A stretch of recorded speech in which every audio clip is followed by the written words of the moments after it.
ఓం నమో నారాయణాయ. శ్రీమతే రామాంజాయ నమః. శ్రీమన్నారాయణ చరణం శరణం ప్రపద్యే. అందరికీ నమస్కారం అండి. ముందుగా అందరికీ కృష్ణాష్టమి శుభాకాంక్షలు. అయితే ఈ కృష్ణాష్టమి ఏ రోజు జరుపుకోవాలి, రేపా ఎల్లుండా అని కొంతమందికి సంశయాలు ఉంటాయి. తర్వాత కొంతమందికి ఏమో మన ఆచారాల పట్ల విసుగు కలుగుతూ ఉంటుంది. ఎందుకంటే ఇదేంటి, వాళ్ళేమో ఈరోజు అంటారు, వీళ్ళేమో రేపు అంటారు, వాళ్ళు ఎల్లుండి అంటారు. ఇదేంటిది, వేరే వాళ్ళకి ఎందుకు, వాళ్ళకి ఏం పండగలు ఉండవు, ఏమీ ఉండవు, ఏదో ఒకటే ఉంటుంది. వాళ్ళు ఆ డేటు అంటే అదే డేట్ రోజు పండగ చేసుకుంటారు, అట్లా ఉంటాయి అని కొంతమంది అసహనాన్ని.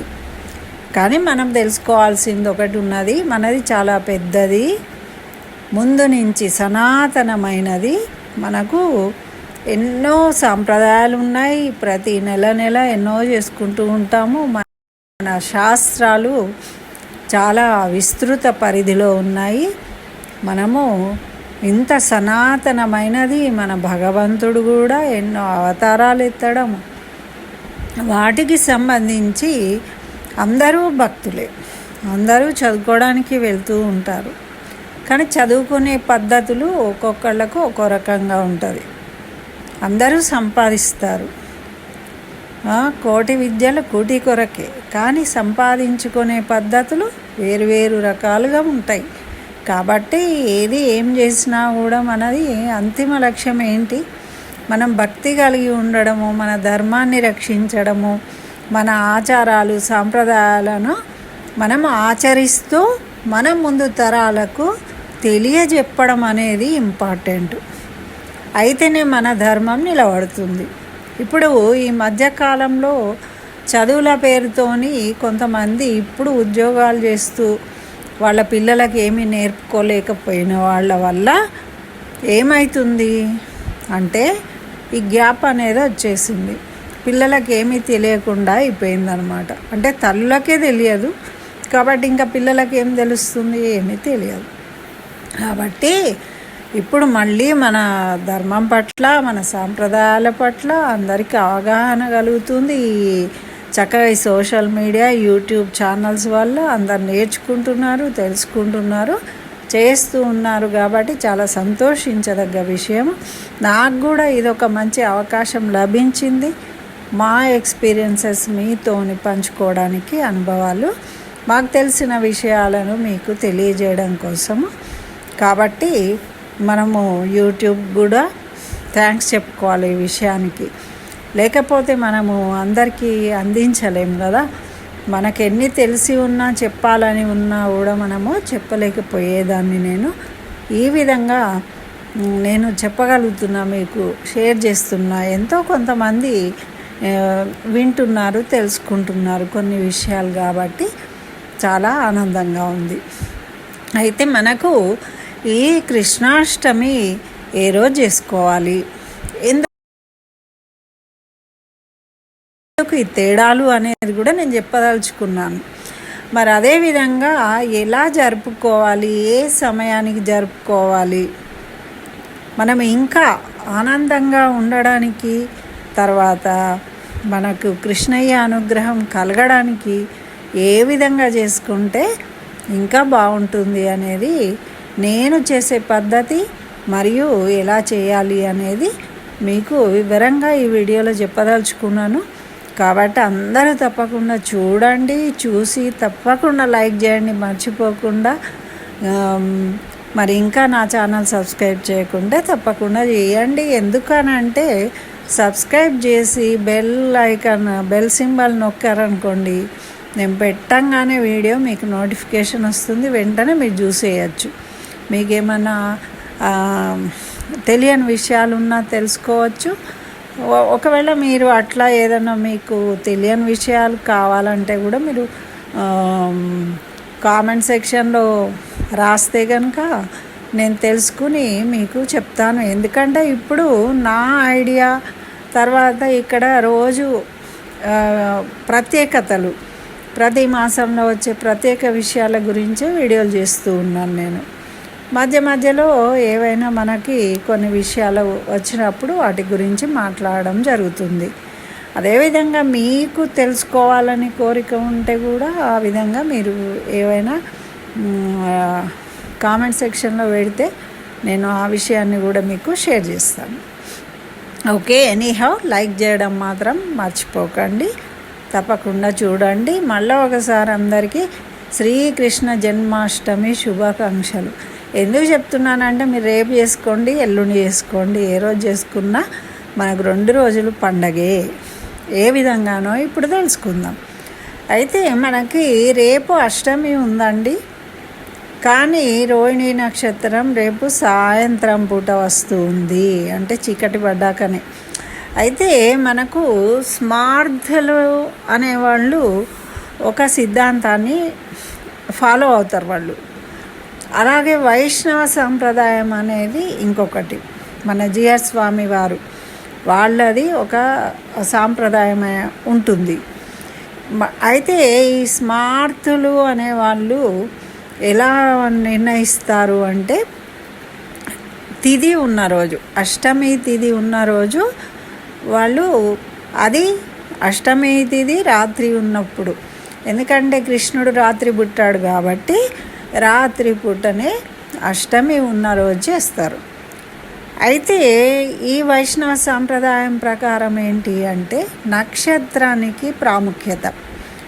అది కూడా నక్షత్రం ఎప్పుడు ఉండాలి, ఉదయం సూర్యోదయానికి ఏ నక్షత్రం ఉంటే ఆ రోజంతా అది దాని సమయం అయిపోయి ఇంకో నక్షత్రం వచ్చినప్పటికీ ఆ రోజు మనము తప్పకుండా అదే నక్షత్రంగా భావించాలి అనేది సూర్య సిద్ధాంతం ప్రకారము ఆ విధంగా ఆచరిస్తూ ఉంటారన్నమాట. అయితే ఇదొకటే తేడా. దానివల్ల ఏమవుతుంది, నక్షత్రాలు తిథులు ఒకే సమయానికి రావు కదా, అందుకని తేడా వస్తుంది. ఏ తేడా వచ్చినా మనం జరుపుకునేది భగవంతుని ప్రేమతోని, భగవంతుని అనుగ్రహం పొందడం కోసం మనము పూజలు చేస్తూ ఉంటాము. అంతిమంగా మన అందరి లక్ష్యం ఒకటే. కాబట్టి ఏదైనా ఒక ప్రదేశానికి వెళ్ళడానికి 4 దారులు ఉండొచ్చు, 4 ఊర్ల నుండి. 4 దారులలో వెళ్ళినా కూడా మనం చేరుకునేది అదే ఊరు ఉంటుంది.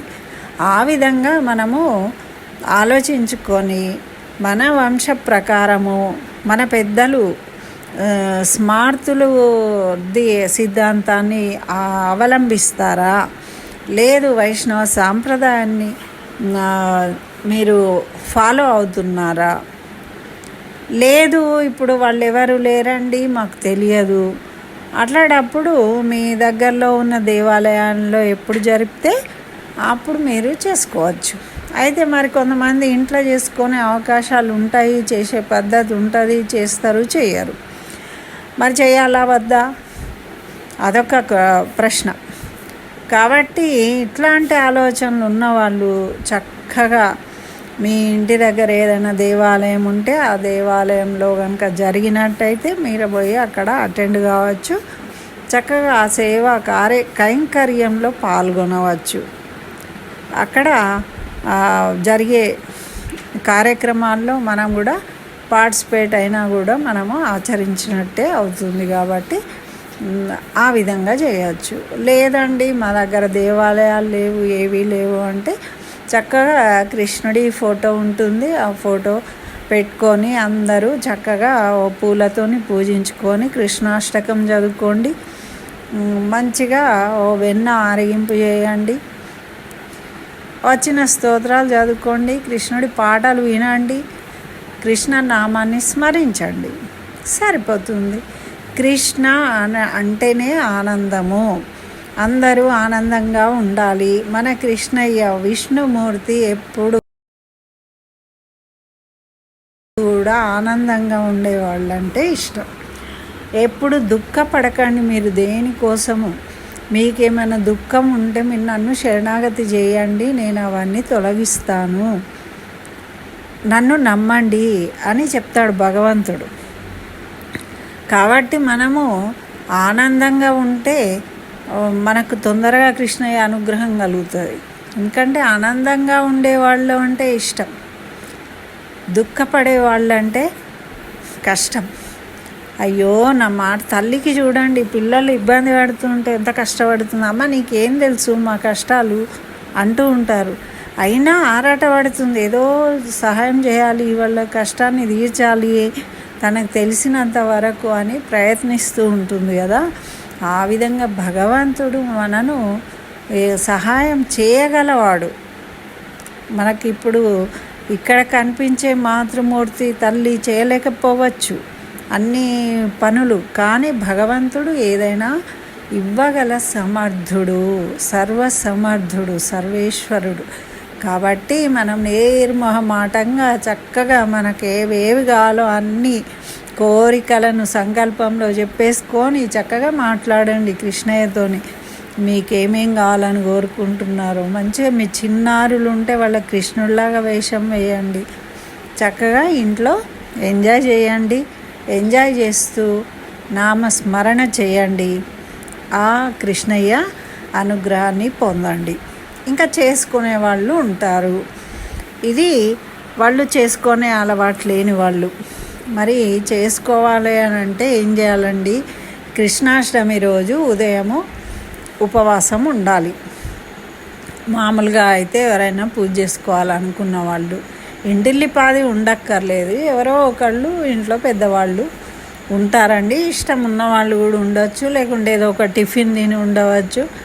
మీ అనుకూలనాన్ని బట్టి మీరు అలా ఉండండి. మరి సాయంత్రం పూట ఏం చేయాలి? చక్కగా ఇల్లు శుభ్రపరచుకోవాలి, ఇంటి ముందర చల్లి ముగ్గు పెట్టుకోవాలి, చక్కగా కృష్ణయ్య పాదాలను వేయాలి. బయట నుంచి లోపలికి వస్తూ ఉన్నట్టు కృష్ణయ్య పాదాలు వేయడం అనేది నాకు చాలా ఇష్టము, నేను తప్పకుండా వేస్తానండి. ఇంట్లో మన దేవుడి గది మనం ఎక్కడైతే పూజ చేసుకుంటామో మన వాకిల్లో నుంచి మన పూజ చేసుకునే ప్రదేశం వరకు కూడా ఆ కృష్ణయ్య పాదాలను వేస్తూ రావాలన్నమాట. అంటే ఆ అడుగులు కృష్ణయ్య వచ్చినట్టు మన ఇంటికి, ఆ విధంగా అది ఎప్పటి నుంచో ఉంది ఈ సాంప్రదాయం. కాబట్టి ఆ విధంగా వేసుకొని చక్కగా వీలైతే శుభ్రంగా స్నానం చేసి చక్కగా మేమైతే ఏం చేస్తామండి, పూజకు ముందే అన్ని నైవేద్యాలు చేస్తాం. అయితే మా ఇంట్లో ఆచారం ప్రకారం మాకు 21 క్రెడిల్ సెరమనీ కదా కృష్ణయ్యకు, కాబట్టి 21 రకాల భోగాలు అంటే నైవేద్యాలు చేస్తాం.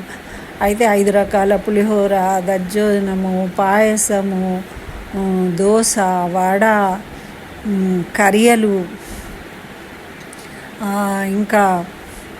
ఇంకా చాలా మొక్కజొన్న విత్తులు, దోసకాయ, మరి పన్నీరు, జున్ను, వెన్న, పాలకోవా, ఇంకా ఏవైనా పేడ లాంటి స్వీట్లు, మరి వీటన్నిటితో పాటు పాలు, పెరుగు, మరి ఇవన్నిటితో పాటు ఇంకా ముఖ్యంగా చేయాల్సింది ఏంటి అంటే, ఇవన్నీ ఏవి చేసినా చేయకపోయినా చేయాల్సినవి 2 ఉంటాయి, అవి మాత్రం తప్పకుండా చేయాలి. ఏంటి అంటే కాయం పొడి అంటాం. ఆ కాయం పొడి అంటే ఏంటి అంటే ఓమ, మిరియాలు, పిప్పళ్ళు అని దొరుకుతాయి, అవి, ఒక లవంగము వేసి మెత్తగా దంచుతాం దాన్ని, కాస్త ఉప్పు, దాన్ని కాయం పొడి అంటారు.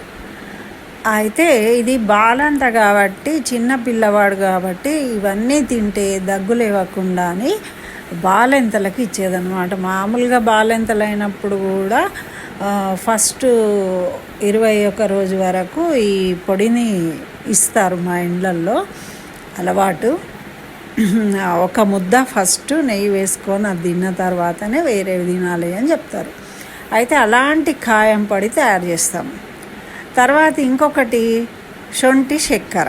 శొంఠి అంటే తెలుసు కదా మీకు, ఆ శొంఠిని దంచి దాంట్లో కాస్త చక్కెర కలుపుతాం. కలిపి 2 ప్రసాదాలు మాత్రం తప్పకుండా చేయాలి. మిగతా అన్నీ మీ ఇష్టం, ఎన్ని రకాలన్నా చేసుకోండి. చెప్పన్ భోగ్ అంటారు, 52 రకాలు చేస్తూ ఉంటారు స్వీట్లే వాళ్ళు, కానీ జగన్నాథుడికి. అయితే ఈ విధంగా ప్రసాదాలన్నీ చేసి పెట్టుకొని చక్కగా మనము ఆ కృష్ణయ్యకు పూజించుకోవాలి. మీ పిల్లలు పడుకుంటారు బాగా లేట్ చేస్తే అనుకుంటే మీరు చూడండి మీ వసతిని బట్టి. మామూలుగా కొంచెం లేటుగా చేసుకుంటారు మీరు పిల్లలు ఎందుకంటే కొంచెం జాగారం చేసినట్టు కూడా అవుతుంది అని. మరి మీకు అటువంటిది లేదు, తొందరగా పిల్లలు పడుకుంటారు, చిన్నపిల్లలు ఉన్నారు అన్నప్పుడు కొంచెం తొందరగానే చేసుకోండి, తప్పు లేదు. చీకటి సూర్యాస్తమయం అయిపోయిన తర్వాత చేసుకుంటే సరిపోతుంది. 7-8 చేసుకోవచ్చు. అయితే మీ ఇంట్లో ఉయ్యాలు ఉందనుకోండి, చక్కగా ఉయ్యాలను కూడా అలంకరించుకోండి. ఆ కృష్ణయ్యకు మీరు చక్కగా ఆరాధన చేసి పిల్లలను కూర్చోబెట్టుకొని, పిల్లలు ఉంటే వాళ్ళకు కూడా చక్కగా కృష్ణయ్యలాగా వేషాలు వేసుకోండి. వాళ్ళు కూడా గల్లు మంది తిరుగుతూ ఉంటారు. చూడండి, స్కూళ్ళల్లో ఫ్యాన్సీ డ్రెస్ కాంపిటీషన్ అంటారు. అనగానే ఏం చేస్తారండి? అయితే కృష్ణుడి వేషం వేస్తారు, లేకుంటే గోపిక వేషం వేస్తారు ఆడపిల్లలు అయితే. అంటే మన సాంప్రదాయాన్ని మనము చాలా ఇష్టపడతాం, కష్టంగా కాదు. ఈ కృష్ణయ్యది అంటే ఇంకా ఆనందం. కృష్ణ అంటేనే ఆనందము అని అర్థం, కాబట్టి ఆ పేరులోనే ఉంది అది. అట్లా చేసుకొని నైవేద్యాలన్నీ ఆరగింపు వేసి చక్కగా ఆ కృష్ణయ్యని తీసుకొచ్చి ఉయ్యాల్లో పడుకోబెట్టేసి ఊపుతూ చక్కగా కృష్ణయ్య పాటలన్నీ పాడండి. పిల్లలు ఉంటే డ్యాన్సులు చేయించండి. చక్కగా ఎన్నో ఉన్నాయి కృష్ణుడి పాటలు కదా, ఆ విధంగా మంచిగా ఎంజాయ్ చేయండి. అందరికీ పంచండి. మీకు కనుక పిల్లలకు బాగా చదువు రావాలి అని అట్లా కనుక ఉన్నప్పుడు ఏం చేయాలంటే నోట్బుక్స్ కొని పిల్లలందరికీ గిఫ్ట్లు ఇవ్వాలి. తర్వాత వేణువులు, ఫ్లూట్స్ ఉంటాయి కదా, ఆ ఫ్లూట్స్ను కూడా పిల్లలందరికీ పంచాలండి ఈరోజు. అట్లా పంచడం వల్ల ఏమవుతుంది అంటే పిల్లల అభివృద్ధి,